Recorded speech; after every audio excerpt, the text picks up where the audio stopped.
What's up, dedicated Dragon Ball denizens? I'm Brian, and we're here for another special edition of the Hawks Dragon Ball Nest. I am giving you all some mental skills training to get us ready for the regionals coming up for Dragon Ball Fusion World. Now, for those that don't know, my background is actually in sport and performance psychology. I have my master's in it, so I want to help you all up your mental game and give you some evidence-based practices to help you play at your best in regionals. Today we'll be going over part 1 of focus and concentration. I'm going to talk about why working on our focus and concentration is important in the context of TCG. Then we'll talk about the different types of focus and how it is like a flashlight.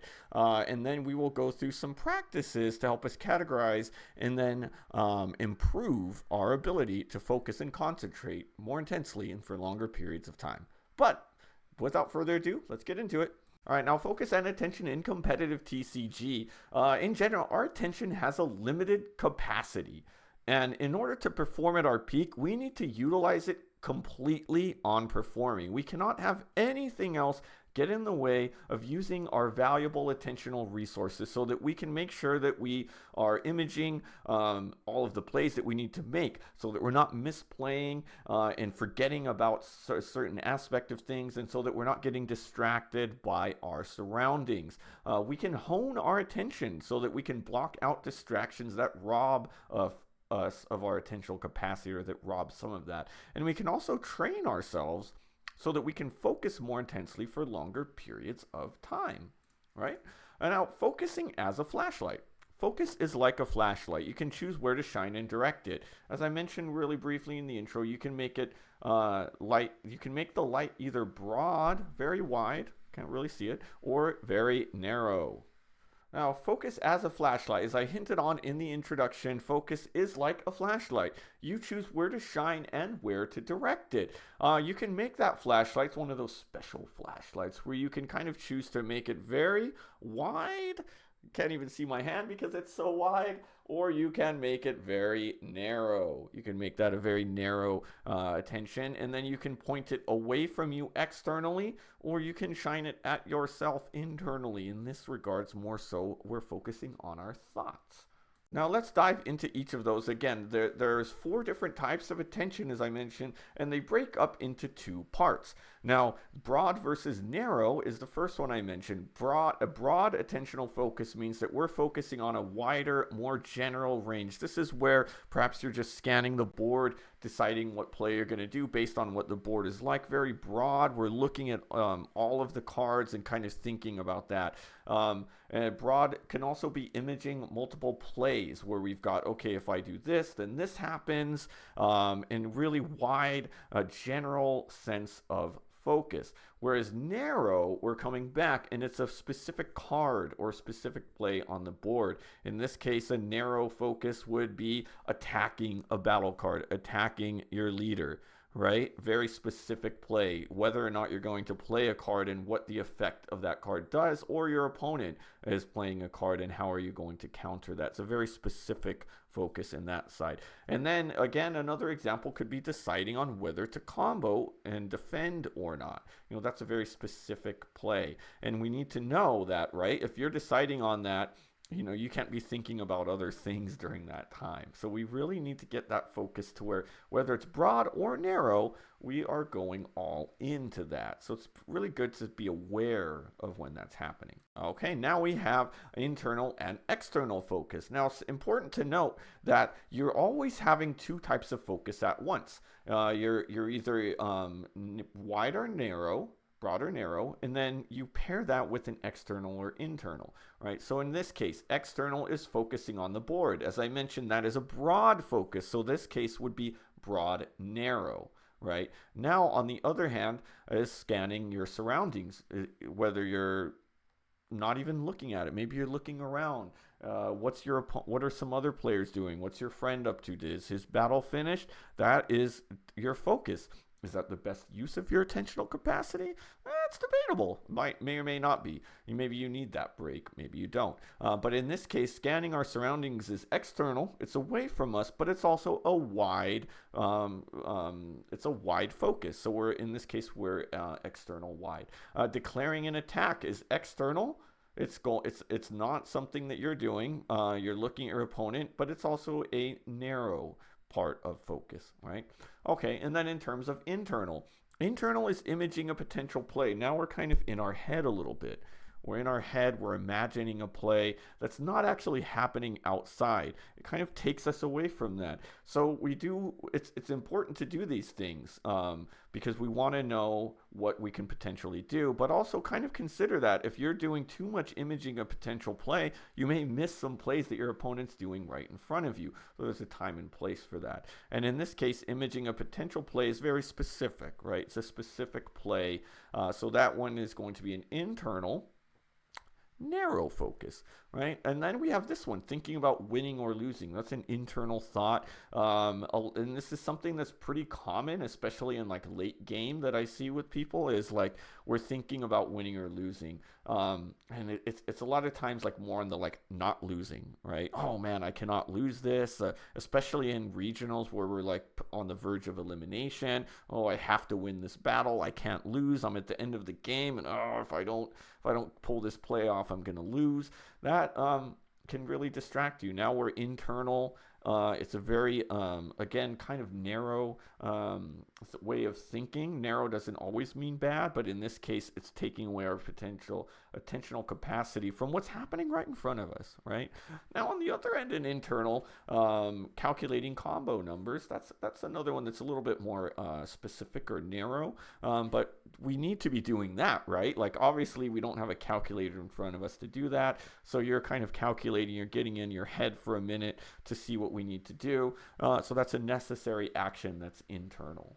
All right, so now what you can do as an exercise in order to kind of start thinking about that is categorize examples. During your next match, maybe jot down a few things, and hopefully I would recommend doing it maybe like on the online client at first so you can see, what's going on. Try to categorize examples of all of the above and start putting like what are you focusing on during a match and try to categorize into each. And then what you do after that is ask yourself, is it pertinent? Like, was what I was focusing on pertinent? What I like to call it is was it relevant stimuli? Was what you were focusing on relevant?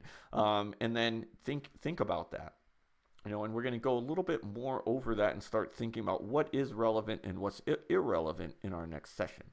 All right, and then I said in our next session, but I meant in our next video. I'm just so used to talking about performance psychology during individual sessions with people or teams, that I say that. But anyway, number grid exercise. I want to leave you all with this, and it's not only important to think about what we're focusing on and make sure that we are focusing on the right things. That's easier said than done, especially as we're getting later into these long tournaments. Many competitors will start to feel emotionally fatigued. So one of the best skills to hone is your ability to focus more intensely for long periods of time. And when I say intense, we really want to be intense and intentional about what we're focusing on. If we're not careful, our mind is going to wander. That's when we're going to start going away and, what's my friend doing over here? Are they still in the match? Or even things as little as like, I'm hungry. What am I going to eat like for now? We want that attentional capacity to be on the relevant stimuli, and it takes work to do that. Okay, so practicing a number grid exercise, it can help train you to keep focus for longer periods of time.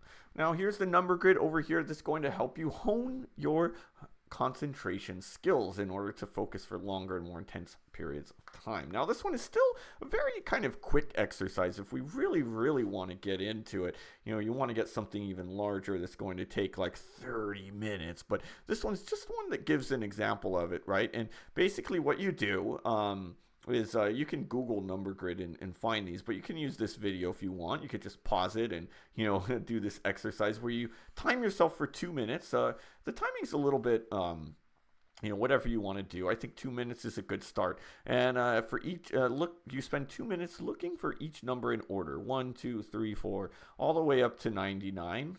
I've never had anybody reach 99 in 2 minutes that I've done this, but maybe you can do it as you get better at it, right? So you can spend two, and then maybe you increase that to three, four, five, and see if you can focus for that amount of time.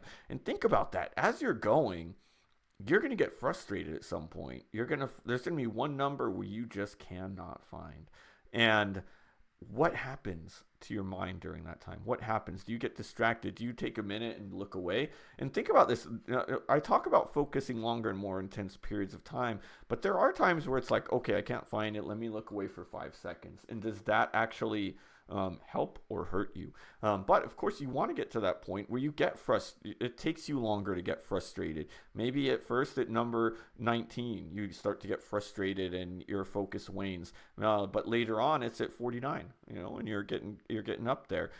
So notice that. How quick can you go? At some point, you can even make this on your own, and I've done it. And you want to switch up the numbers, just kind of start from blank, delete everything, because you're going to obviously memorize. And so at some point you need to switch up this number line so that you don't just memorize it and hit 99 because you memorize where everything's at.